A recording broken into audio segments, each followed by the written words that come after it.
Would ACTRA ever consider merging with SAG-AFTRA? I'm sure you have no thoughts on this. I, of course, do. It's a bit of a 51st state question, quite honestly. And not that I'm going to say elbows up, but I would suggest that would probably be one of the worst things that we could ever consider. If we wanted to push our way to becoming a location where you were always the grocery store clerk, then that's the fastest way to do it.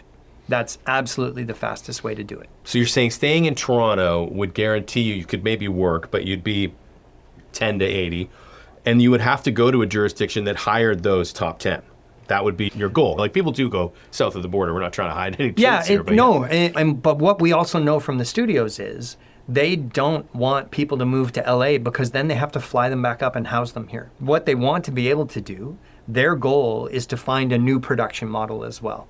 Their goal is, yes, they are always going to have their stars that the financiers of the project want to see in those number 1 and number 2 roles.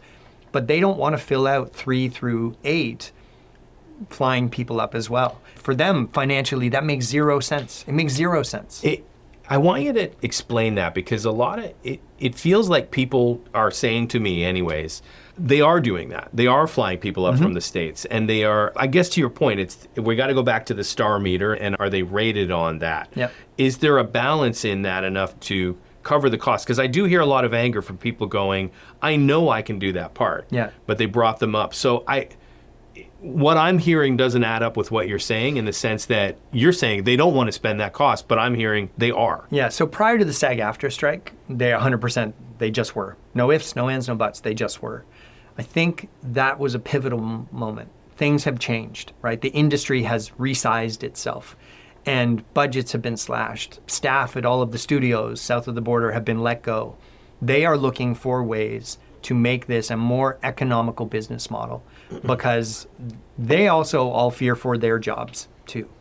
And so it's, how do you find the path forward with the producers, with the studios, with the streamers to make this work? How do we prove to them that they can do a show like Wayward here that is number 3 and have it be a success without the algorithm telling them it's going to be a success? I would suggest that Wayward pushes against the algorithm, and somebody took a chance on that and has done it.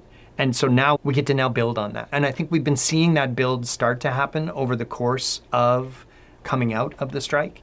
So for us, it's, how do we continue to build on that? How do we continue to capitalize on that? How do we keep that momentum going?